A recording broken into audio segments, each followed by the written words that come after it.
सभी को सादर नमस्ते। आर्ट्स गुरुकुल महाविद्यालय नर्मदापुरम होशंगाबाद मध्य प्रदेश से आप सभी महानुभावों को, इस देश के नागरिक आर्यावर्त के सभी सज्जनों को मद्देनजर रखते हुए हम लोगों ने आप लोगों के लिए एक प्रकल्प शुरू किया है। इसमें हम आप लोगों के जो प्रश्न होंगे, भारतीय संस्कृति, वैदिक धर्म, हिंदू समाज, हमारा प्राचीन इतिहास, जो भारतवर्ष का जो ऋषि मुनियों की देन है हम लोगों की, उसके विषय में आप लोगों के मन में जिज्ञासाएं हों।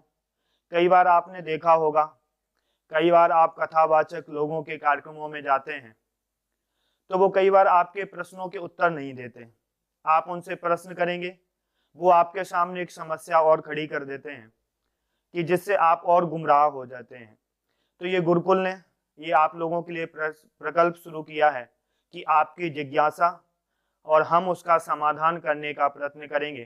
तो आप सभी लोगों से निवेदन है कि आप स्वाध्याय करें। आप राम, कृष्ण और हमारे जो भी गौतम, कराद, जैमिनी, पतंजलि आदि ऋषि मुनि हुए हैं, हमारा भारतीय जो ये सनातन धर्म है, ये कितना प्राचीन है, ये हमारी संस्कृति, इसके त्योहार कैसे मनाए जाते हैं, ये इतना वैज्ञानिकता इसके अंदर कैसे है कि हमारा जो दीपावली का त्योहार, जो हमारी होली का त्योहार, हमारे यहाँ पर रक्षाबंधन का जो त्योहार मनाया जाता है, हमारे देश में नारियों को इतनी उत्तम शिक्षा और उनको इतना महान कैसे बताया गया।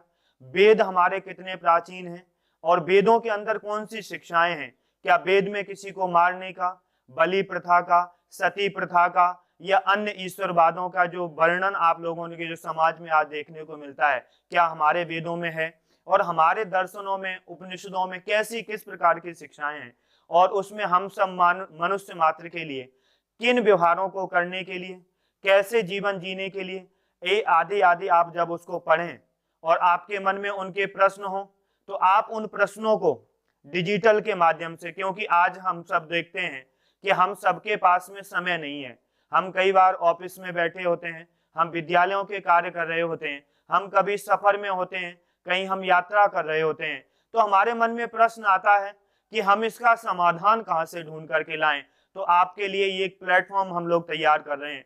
आप वहां पर जाइए, अपने प्रश्नों को लिखिए, हम उस प्रश्नों को एक लिस्ट बनाएंगे और हमारे बीच में अलग अलग जो गुरुकुल में विद्वान हैं, जो और भी जो समाज और राष्ट्र की सेवा करने का जिन्होंने अपने जीवन में जिन्होंने संकल्प लिया है कि मैं अब संपूर्ण जीवन को इस भारतीय संस्कृति के लिए, इस वैदिक धर्म के लिए, इस भारत के लोगों के लिए, जो नए नए आज युवा आपने देखे होंगे वो मोबाइल की लत में, वो आपने देखा होगा शराब आदि की लत में। कहते हैं कि एक बार एक राजा था, वो बड़ा परेशान होकर के घूम रहा था।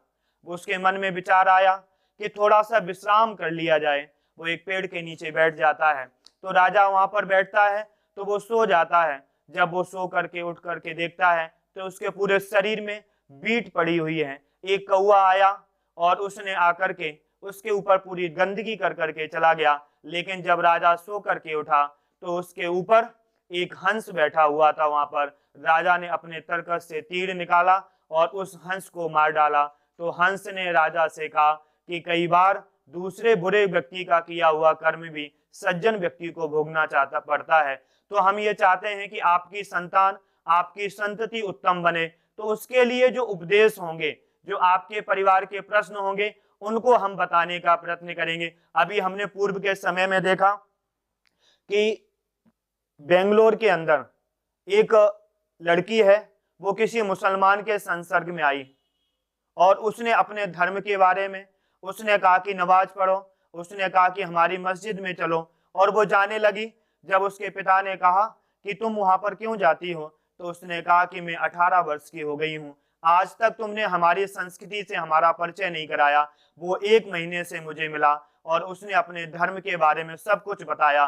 तो मैं चाहता हूँ कि आप लोग, जो धर्म क्या है, आज धर्म के नाम पर जो धंधा चल रहा है, उन सब से बचने के लिए, ये हमारे लोगों के मन में ये दुख और तकलीफ है कि हमारे देश का युवा, हमारे देश की जो संस्कृति जो इतनी उत्तम हुआ करती थी, आज वो सब बिगड़ती चली जा रही है। तो इन सब चीजों को देखते हुए हमने ये प्रकल्प शुरू किया है। तो आप लोग ज्यादा से ज्यादा अपने प्रश्नों को और युक्ति युक्त प्रश्नों को केवल आपको पता हो, आप कई बार मन में ये सोचते हैं कि मैं पता करूं कि ये इसको आता है कि नहीं आता, ये सब मन में विचार ना ला करके आप अपने परिवार, अपने समाज और अपने आप को विशेष करने के लिए आप उत्तम उत्तम प्रश्नों को उठाएंगे, हम उनके समाधान करने का प्रयत्न करेंगे। निश्चित रूप से हमारा भी कार्य यही है समाज के लिए, और आप लोगों का दायित्व है कि हम लोगों से वो प्रश्न पूछें, परिवार में सुख समृद्धि और शांति आए। इसीलिए हमने ये प्रकल्प शुरू किया है। आप सब लोगों का बहुत आभार रहेगा अगर आप इस प्रकल्प में हम सबके साथ में जुड़ेंगे। ओम शांति शांति शांति।